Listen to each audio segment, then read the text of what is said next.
Call this meeting to order. Today is August 5th, 2014, and welcome to the school board meeting. I would like to take this opportunity to wish you all a great return to school in the near future. Our teachers will be returning next week and our students on the 18th. If you wish to speak during the hearing of citizens, please pick up a card in the back of the chambers to my left, print your name and topic clearly, and return this card to the board assistant, Zoe Marshall, who sits to our left. At the appropriate time, I'll call you up to speak. You will be allotted 3 minutes. Please note that respect for divergent viewpoints and civility will be shown at every board meeting. We will not provide any board comments after or during the hearing of citizens. Would you all please join me in saluting the flag by standing and saluting the flag? I pledge allegiance to the flag of the United States of America and to the republic for which it stands, one nation, under God, indivisible, with liberty and justice for all.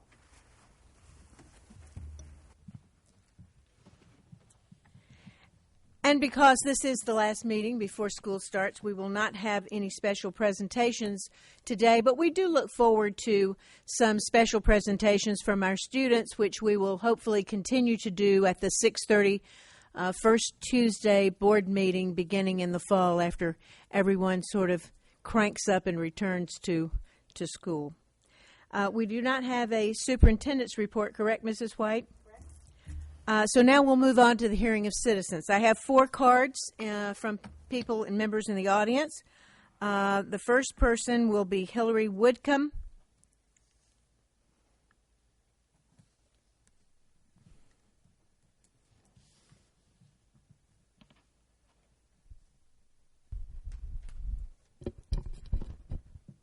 Okay. Good evening. My name is Hillary Woodcomb, and I work with the Tobacco Prevention Program here in Sarasota County, along with community partners through the Tobacco-Free Partnership and Students Working Against Tobacco, also known as SWAT. We've worked to empower our communities to reduce tobacco-related death and disease in communities throughout the county. Sarasota County SWAT chapter consists of 13 clubs in middle schools, high schools, and community organizations. These clubs are comprised of approximately 150 active students who work locally to raise awareness for tobacco prevention on their school campuses and throughout the community. Over the last year, SWAT members have gained local and national recognition as leaders in the realm of tobacco prevention through public service announcements, beach cleanups, and other community-wide events. The Tobacco-Free Partnership consists of community members, youth, and service providers whose mission is to reduce tobacco-related death and disease in Sarasota County. Together, these groups have been instrumental in getting resolutions passed in all Sarasota County municipalities to reduce the influence of flavored tobacco products not regulated by the FDA. Additionally, our program has had success working with employers throughout the county and region in implementing tobacco-free workplace policies, including providing policy examples, connecting employees with tobacco cessation resources, and providing free signage. Businesses we've worked with include Goodwill Manasota, Plymouth Harbor, and Lursen Law Firm. We would like to acknowledge the recent steps taken by the Sarasota County School Board in passing a policy that only allows the use of electronic cigarettes in designated smoking areas. The policy adopted on June 25th prohibits the use of e-cigarettes in areas other than designated smoking areas. This policy includes language that prohibits the use of refillable e-cigarettes, reducing the risk of exposure to toxic e-liquid or e-juice by students. This policy takes a positive step towards restricting the use of electronic cigarettes. The policy states, if designated employee smoking areas available, only commercially pre-filled electronic smoking devices are allowed. Upon reviewing the policy, the Tobacco-Free Partnership was left with a question. Does this policy restrict the use of all tobacco products on school campuses, only allowing the use of e-cigarettes in designated smoking areas? If so, Sarasota County would be one step closer to adopting all 12 components of a comprehensive tobacco campus policy. Thank you. Thank you. Next, we have Jeanette Robinson.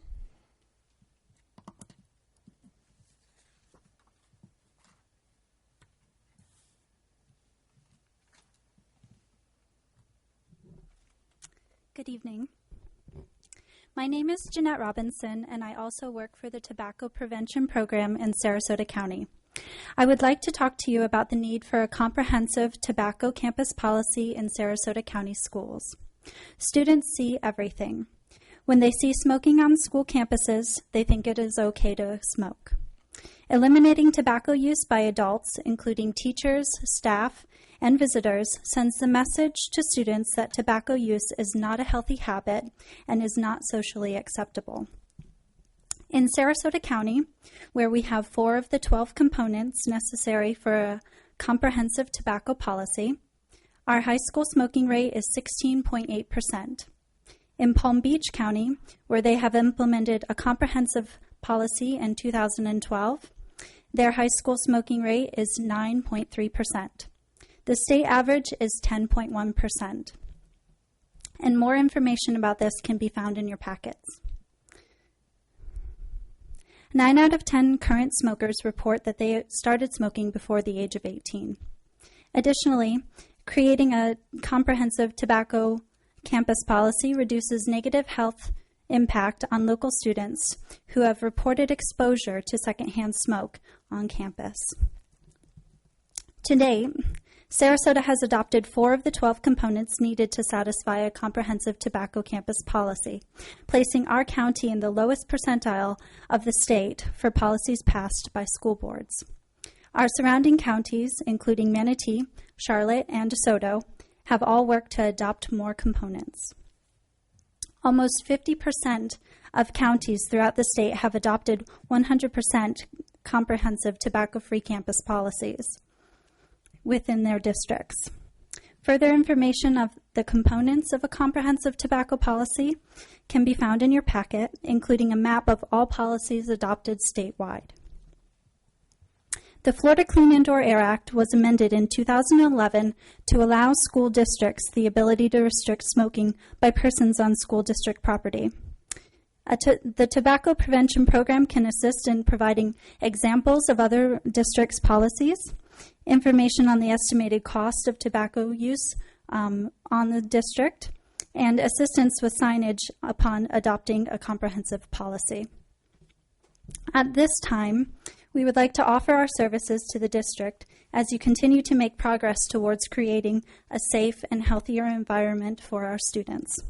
We welcome the opportunity to discuss this subject in the future and welcome guidance from the school board on the next step to move forward in creating a healthier environment. Thank you. Thank you.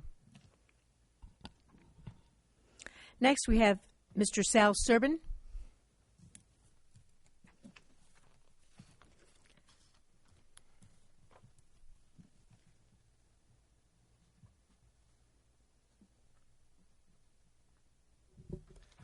Hi, I'm Sal Serbin. I'm the Executive Director of the American Indian Movement here in the state of Florida.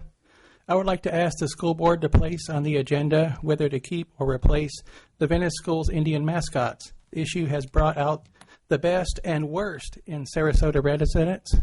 The school board's lack of action only allows the issue to become very ugly. And with the national attention this is starting to get, it reflects badly on Sarasota and its residents. I would like to say to my many detractors that this issue is not a politically correct issue. This issue is whether or not the school board and Sarasota will take a stand against racism. I'm sorry. The issue, racism, or to allow racism to continue in Sarasota. With the school board's blessing, what kind of message does this send to the American Indian children that attend or will attend Sarasota County schools? Can the school board explain why they have the right to demean, degrade, insult, and be racist to American Indians? The school board action or lack of action is not only representative of Sarasota County schools, but of Sarasota County citizens as a whole. Is the school board willing to send the message it's okay to offend and be racist to American Indians? Finally, I would like to say, I am a man, not the offensive mascot the Sarasota School Board has representing the American Indian. Thank you. Thank you. And last we have Jolene Malone, I'm sorry.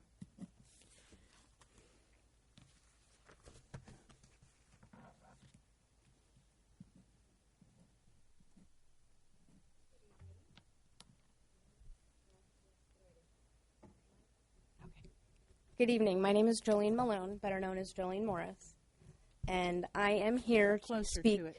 for the those who support the Venice Indian mascot. Most of what I have tried to express about this issue has been read and reread many times by those in our community, school system, and beyond. I am not here this evening to put Mr. Serbin down. While I understand his position, I do not agree with it.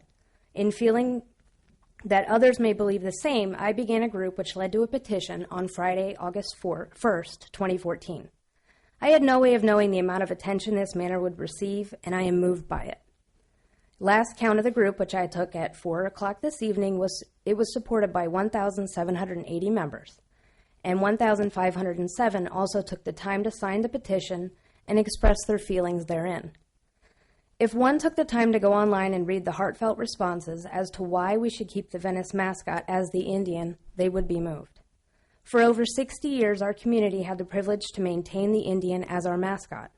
Speaking from my own experience and emotions in regards to the symbol that we hold so dear, I simply cannot think of any other icon that would be better recognized, loved, or is more appropriate. Because in its totality, it is the Indian that is the only icon that could encompass everything we stand for, and for a school that strives toward excellence in all avenues. I have said before how excited I was as a middle schooler to become an Indian. I am proud to say that I'm a Venice High School graduate class of 2002. I will forever be proud of that. When I hear the Venice Indians, I get goosebumps.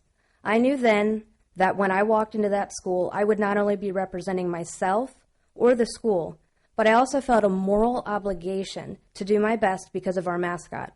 I worked harder and harder every day I was there because I was afraid I would fall short of the honor of such a proud and cultured people, and I did not want to disappoint this country's true ancestors.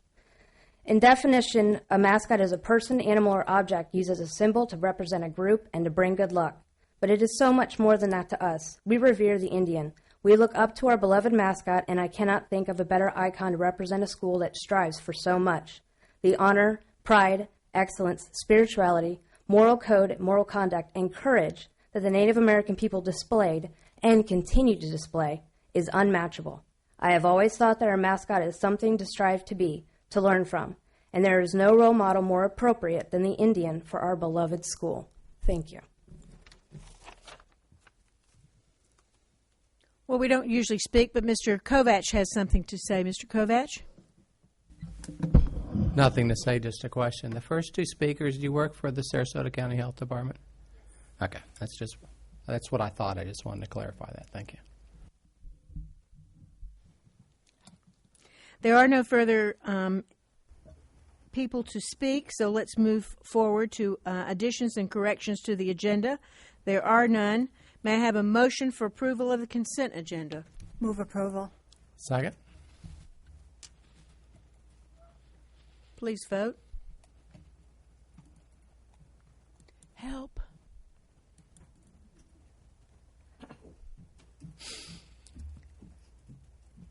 My screen went blank. Get me back.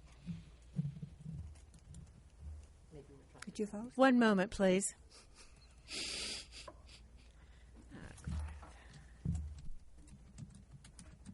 Is everybody else in the right screen? Yep. Okay.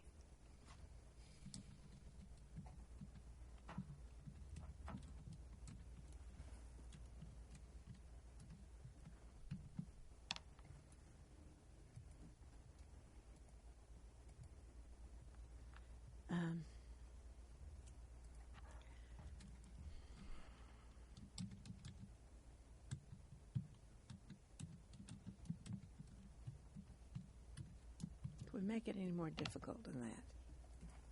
Why isn't it working?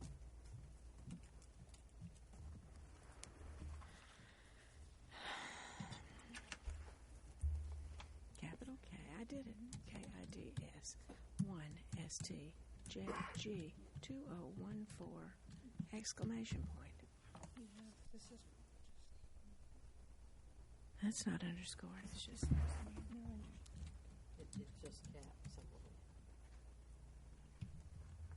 This is what I did before.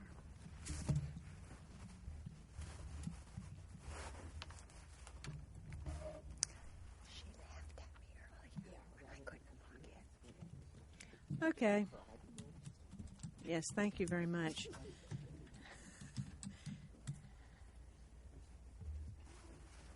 Excuse me for this delay. I do. It makes you, it's not working.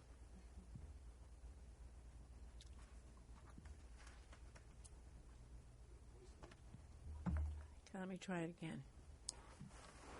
Should your G be small? No, it's Mine's small.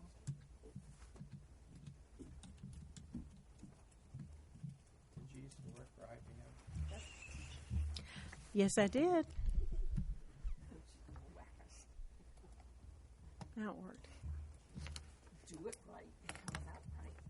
Here we go. All right, let's try voting. Would everyone please vote? I'm sorry for the delay. I think we did. I'll vote again. All those in favor, the 5 yes, the motion passes. And we have pulled no items for comment. We move on to new business. Item number 28 is a public hearing of the Universal Free Breakfast Program. This item does not require a motion or vote. Florida Statute Section 595.405, parentheses 4, parentheses closed, requires district school boards to approve or disapprove a policy to offer universal free breakfast at all elementary, middle, and high schools with 80% or more students eligible for free or reduced price meals after hearing public testimony at 2 or more regular board meetings. This is the second of 2 opportunities for the board to receive public testimony on this issue. Qualifying schools are Alta Vista, Emma E. Booker, Gosio, Tuttle, Wilkinson, Booker Middle, Triad North, Triad South, Suncoast School for Innovative Studies, and SSIS Middle. At this time, I'd like to open the public hearing for comments. Are there any comments?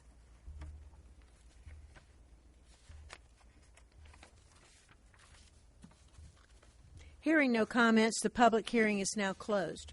We're moving on to item number 29. May I have a motion, please? I would move that the School Board of Sarasota County approve the policy that would offer universal free breakfast at all elementary, middle, and high schools with 80% or more students eligible for free or reduced price meals. Second. Any discussion? Please vote.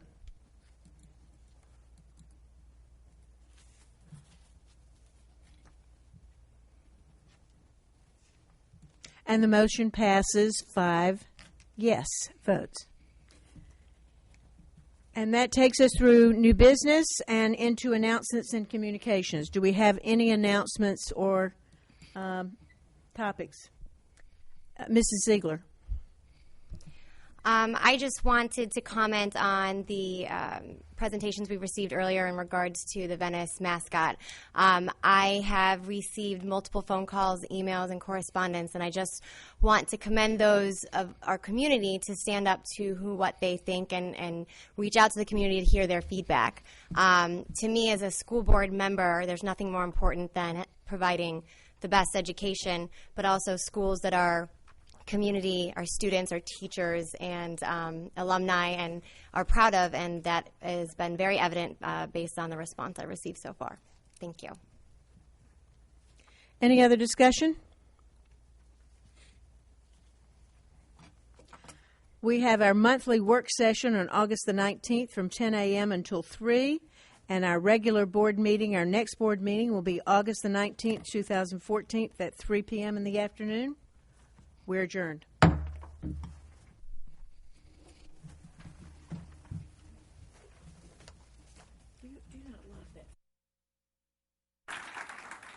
Brittany is also receiving the Intel Excellence in Computer Science Award and the Yale Science and Engineering Association Award.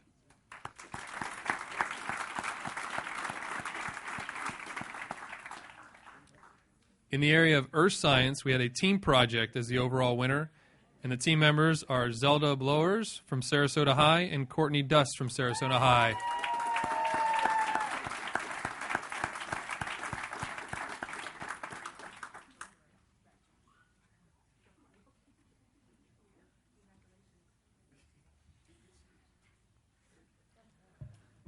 In the area of engineering, Dylan Seaman from Sarasota High School.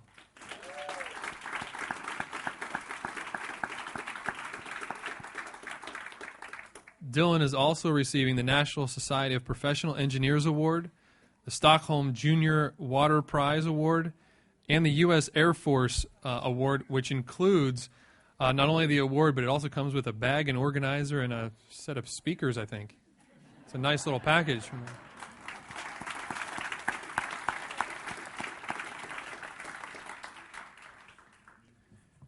In the area of environmental science, Amanda Hawley from Sarasota High.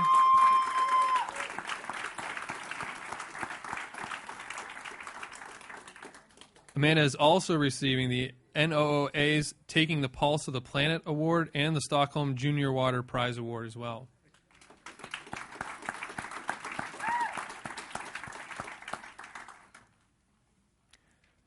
In the area of mathematics, Sarah Cahoon from Suncoast Polytechnical High School.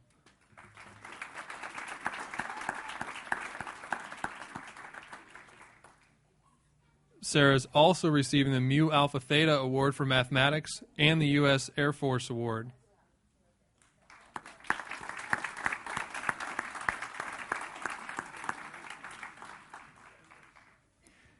In the area of medicine and health, Casey McManus from Sarasota High School.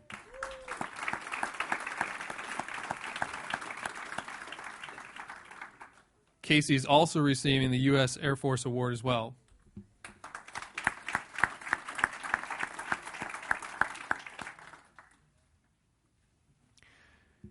In the area of microbiology, Hayden Walkup from Sarasota High School.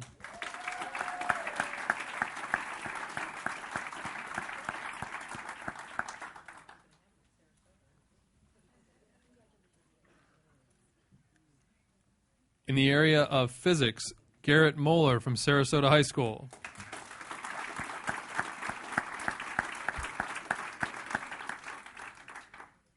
He's also receiving the U.S. Metric Association Award.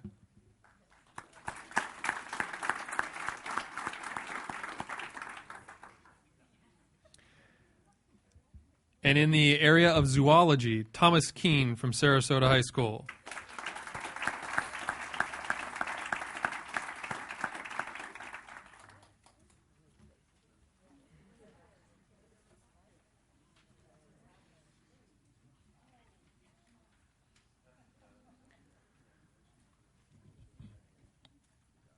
Can we give one round of applause for all of our overall winners?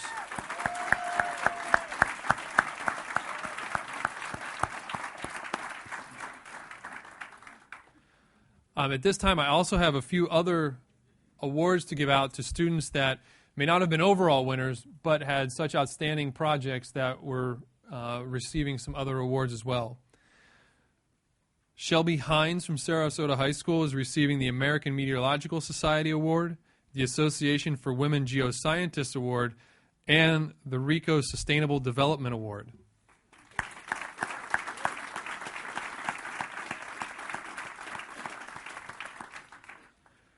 Robert Heer from Sarasota High is receiving the Stockholm Junior Water Prize Award.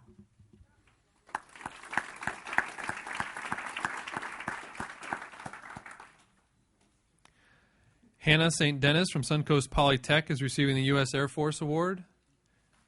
Is she here?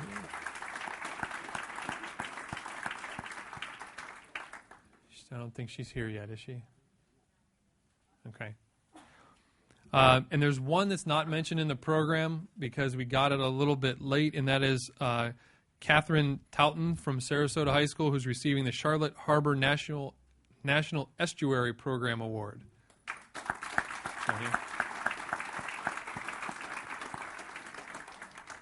She cannot be here this evening either. Okay. Now I'd like to introduce, at this time, Karen Sporizio, sorry. She's the Florida coordinator for the Planetary Society, who will be presenting the Planetary Society Innovative Vision Award. Karen?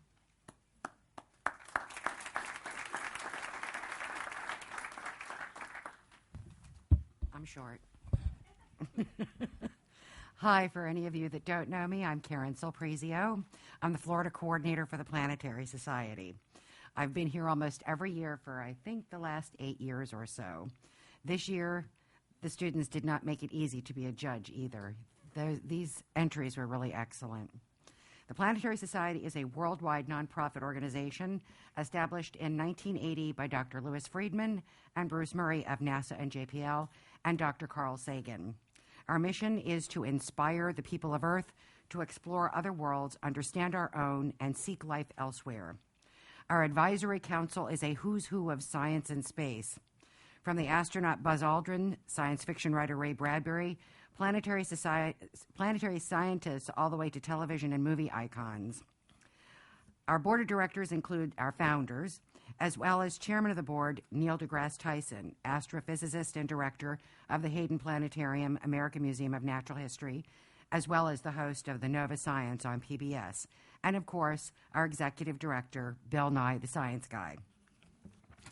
We are involved in advocacy and education through outreach to kids in schools, grants and funded programs, attendance in worldwide meetings, partnerships with world organizations, and advocacy in Washington, D.C.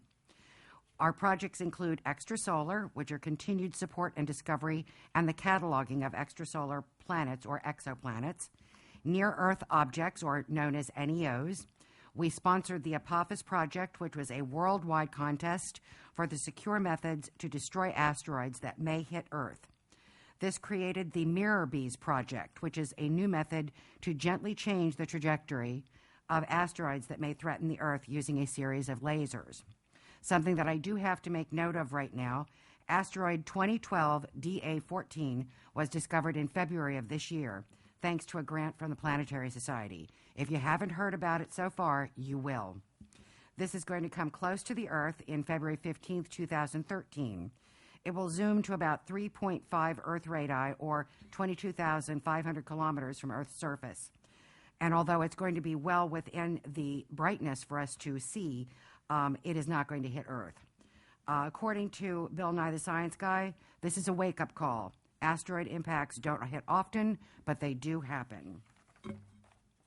Other projects that we're involved in, Carl Sagan Fund for the Future, cataloging the micro-rovers, Mars microphones, SETI, which is the Search for Extraterrestrial Intelligence Telescope, SETI at Home Project, Stardust at Home, the Light Sail 1, which is going to demonstrate that sunlight can be used to propel spacecraft in Earth orbit. Light Sail 2 and 3 are more ambitious and will reach farther into space. As an international group, the Planetary Society relies on our volunteers and members. I joined the Planetary Society in 1980 as a follower of Dr. Carl Sagan. Some of you may know Dr. Sagan, that it was he that really brought the space exploration and discovery to the general public. He wrote and presented the PBS series, Cosmos. I'm going to ask you all a question. How many remember Cosmos or watched it? That's pretty good rating. Well, you might be interested to know that the new Cosmos is currently being filmed. It is not going to be a remake. It is going to be a new presentation hosted by Neil deGrasse Tyson and working with Dr. Sagan's widow, Ann Druyan, who was the original producer of the original series. This past fall, I was honored to be a guest speaker at Carl Sagan Day in Broward County. I don't think I had a real concept of the impact of Dr. Sagan until I sat in that meeting with scientists, students, and many of today's planetary experts that were influenced by Dr. Sagan. In 1990, when Voyager 1 was leaving our solar system, Dr. Sagan asked NASA to turn Voyager around to take one last look at the Earth. The picture was taken showing our home, the Earth, as a tiny little small speck amidst an ocean of stars. This picture became known as the pale blue dot. Each year, I've had the distinct pleasure to be a judge at the Sarasota County Regional Science and Engineering Technology Fair, selecting a project that is outstanding, and it is not easy. This year, it is my pleasure to present the Innovative Vision Award, along with a framed picture of the pale blue dot, a planetary T-shirt, and an autographed note from Bill Nye to Nathan Alsatians from Sarasota High School. Congratulations to everybody.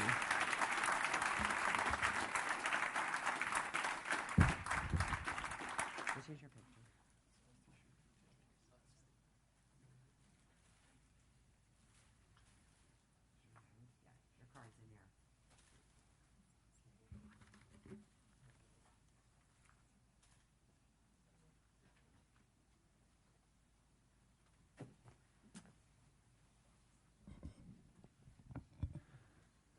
At this time, if our special guest would like to sit down after this handshake, you are more than welcome to. And if you didn't get a chance, I know I was holding the picture of the pale blue dot up there, but if you haven't got a chance to really look at it, hit them up after to take a look. It's a really cool picture.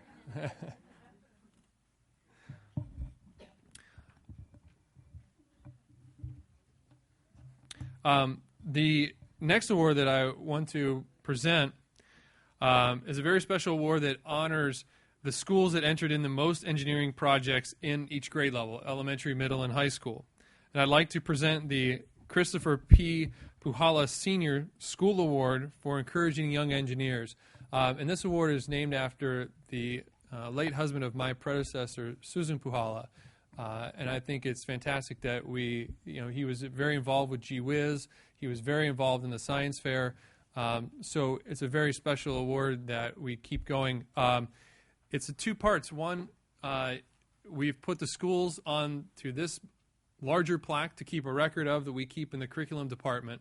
And then each school gets presented with their own individual plaques.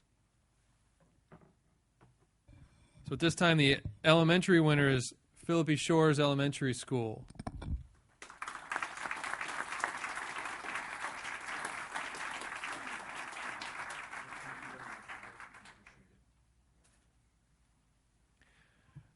The middle school winner is Epiphany Cathedral School.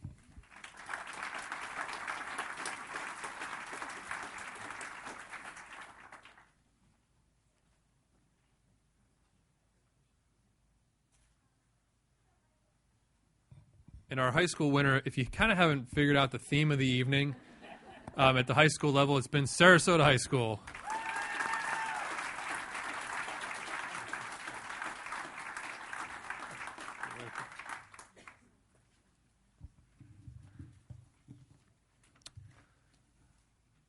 The next award I would like to introduce to present the award is Dr. Carl Lohr. Dr. Lohr is a senior scientist and program manager of marine and biomedical research at Mote Marine. He is our SRC chair that helps approve our high school projects to go on to the international competition. He serves as a judge, and he is just a wonderful resource for any young scientist. He is here to present the award that's named after him, the Carl Lohr Biological Science Award.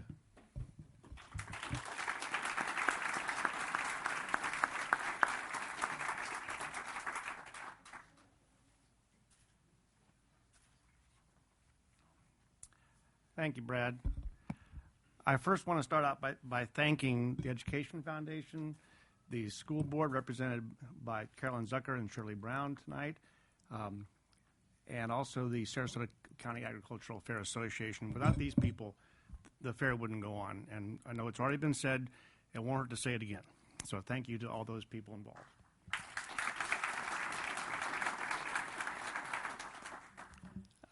As Brad mentioned, this award is named after me. I didn't initiate it. It was initiated in 1994 by the organizers of the science fair at that time, and it's quite an honor to have and humbling to have an award named after you. The only rules are that I get to decide who wins it, which is kind of fun for me, and it's broadly covers biological sciences, which helps me, so it doesn't narrow it down to one category. And there are 13 categories in the high school for high school students to compete in. And over the years, there's only a couple of categories that haven't been represented by my umbrella of biological sciences, so it gives me a lot of leeway. It's not a monetary award. It's a plaque that, at my request, goes to the trophy case of the school where the student is in school, and it's there with all the trophies that the school wins for its sports-related activities. I'm the biggest sports fan in the world, but I also think that scientific achievements are just as recognizable as sporting achievements, so it's my request that this plaque resides in the trophy case at that school until the next year when we decide that it goes to somebody else. So over the years, it's gone to a lot of really, really good projects, and it's not easy for me to pick one winner, but I have to pick one. And this year, it goes to Brittany Wenger.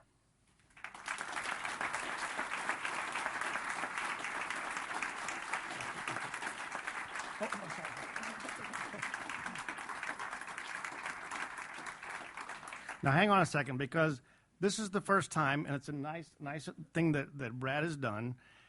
In the past, it's been this trophy or this plaque that goes to the school, but Brad has decided, among other changes that he made this year, that there will be a small plaque that goes with the winner, so he or she can have something tangible as well. So Brittany.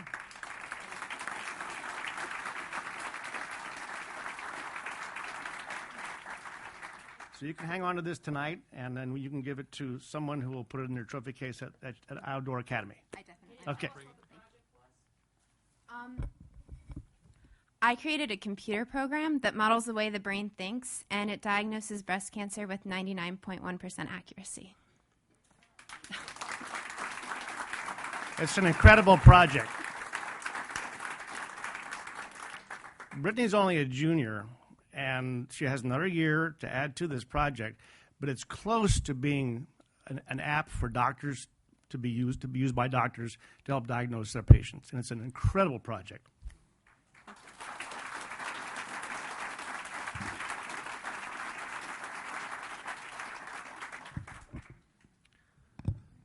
Next, the Education Foundation has several awards that they will be presenting, and so I will turn that over to Susan Scott. Well, thank you so much. This has been very exciting. And I'm also very excited to present, I have our donors present special awards to some very, very special students. And along with these awards come some significant recognition, but also some significant monetary award along with this. So I'd like to invite, first of all, Ariane Dart to present the Education Foundation's Dart Foundation Award for Medicine and Health. And Ariane, let's see. Laura, where are they? Oh, you got it in your hand. I'm sorry. It's all queued up. So this is the Dart Foundation Award for Medicine and Health, and it goes to Brittany Wenger from Outdoor Academy. So Brittany, can you come up? Get your picture taken with Ariane.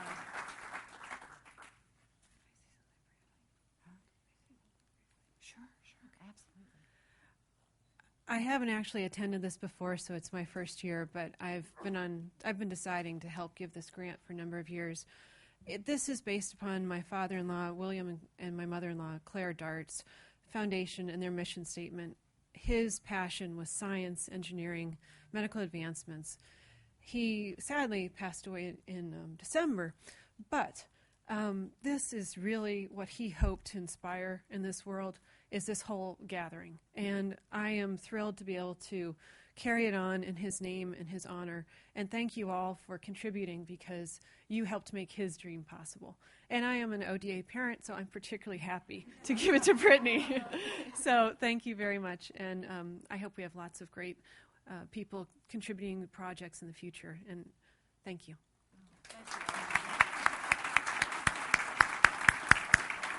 Thank you, Ariane and Brittany. And next, some very special award. It's our Omar Cooper Student Achievement Award. And he has an award for two of our students, and so we'll do them one at a time. Omar, you want to come up? All right. And now that I know you have the award, I won't be so confused. But our first award from Suncoast Polytechnical High School is Courtney Astor.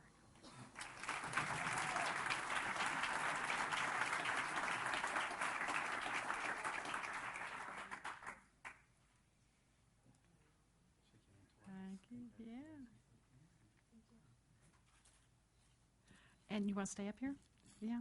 Stay up here so we can get pictures with everybody. And so the next Omar Y. Cooper Student Achievement Award goes to Thomas Donovan King. And he's from Sarasota High School.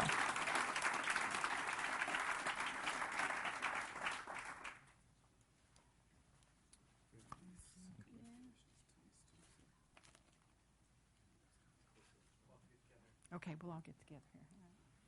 Thank you.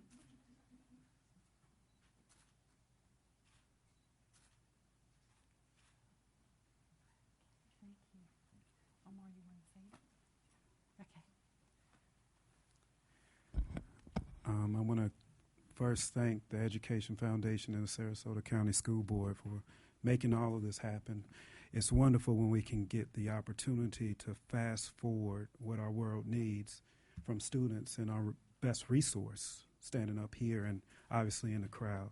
So I want to congratulate everybody for your accomplishments this evening.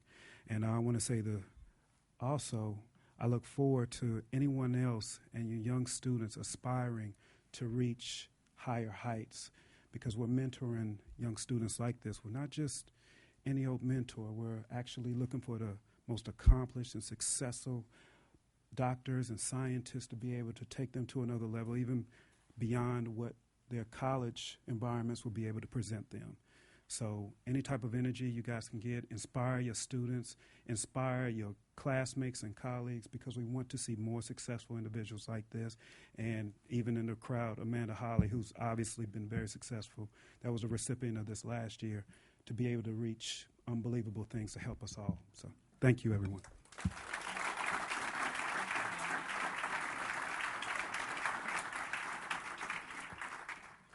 And the Faulhaber Foundation Prize for Scientific Exploration of Nature. And Dr. Faulhaber and Ping, you want to come up? Yeah, great. So our first two winners, they're a pair here for their award, is Zelda Blowers and Courtney Dust from Sarasota High School.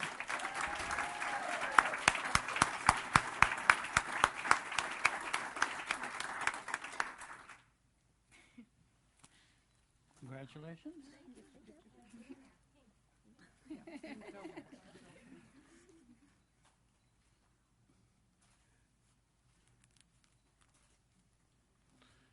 I just can't leave it alone. Blowers and Dust. What a team. Thank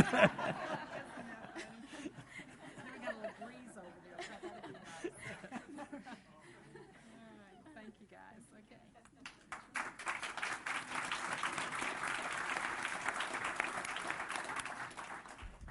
And our next winner is from Suncoast Polytechnical High School, and it's Anastasia Herdiasia. Did I say it right?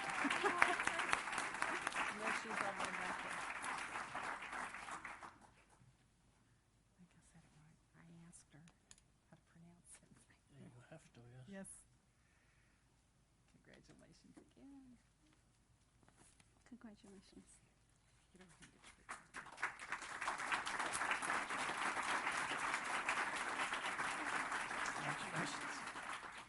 And let's see. So thank you all very much, and thank you to Ariane Dart and Fritz Faulhaber and Ping Faulhaber and also Omar Cooper. Thank you.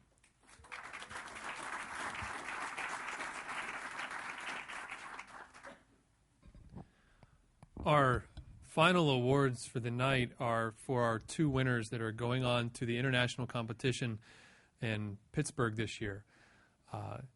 This is a tremendous experience, and we have two winners who have outstanding projects, who one has been there before, and the other, as Omar had said, received his award last year. So you can see how the development of her project got her to where she needs to be. So that kind of, to the two of you that just won the Omar Cooper Award, there's a little pressure now that next year it's your turn. Our two winners this year are Brittany Wenger from the Outdoor Academy and Amanda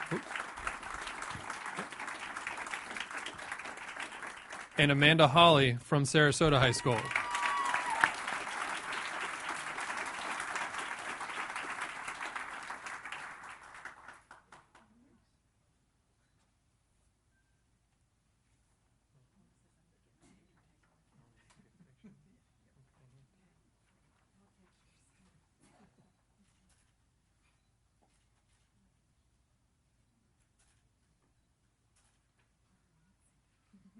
One more.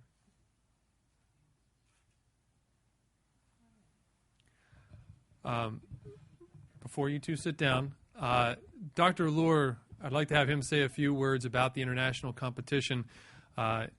He is going to talk a little bit about the experience of it and some of the things that go on there. So, Dr. Lohr? Again, thank you, Brad, and congratulations to both of you.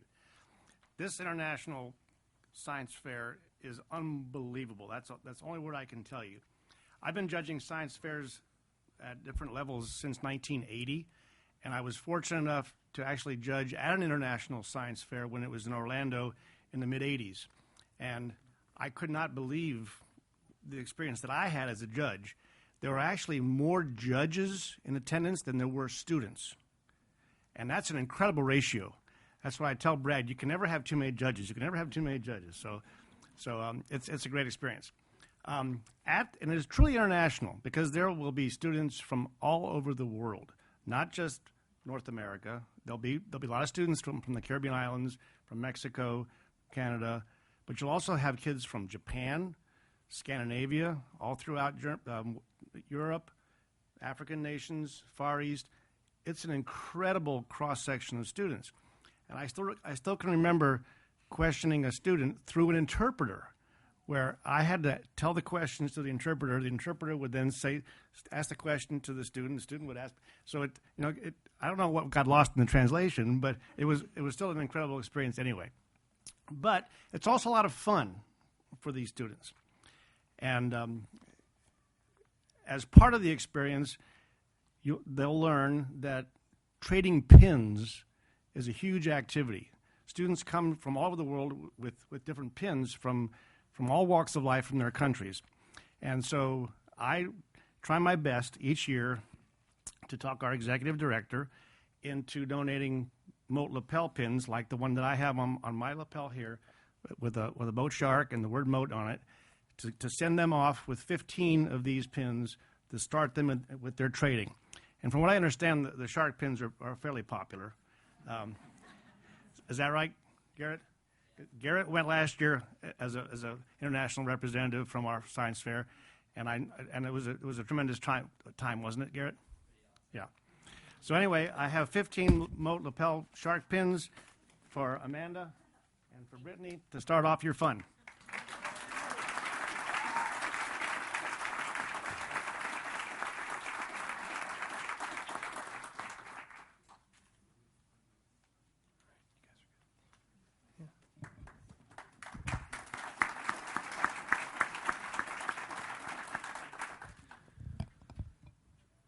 Well, that concludes our evening of awards. I appreciate every one of you being here tonight to celebrate all the hard work that the students have put in.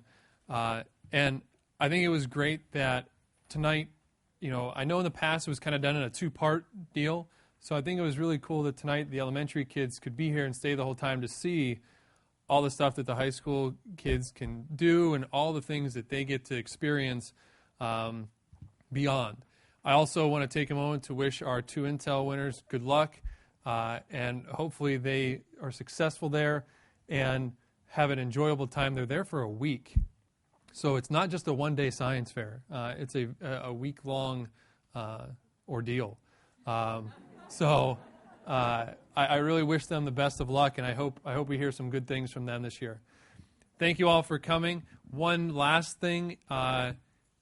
Elementary and middle schoolers, some of you that have your projects that were on display at Robarts, they are back there in the stacked. So if you could take your projects tonight, I would appreciate it. This way I don't have to try to haul them around to all the schools. But thank you all for coming. I appreciate it. Have a good night.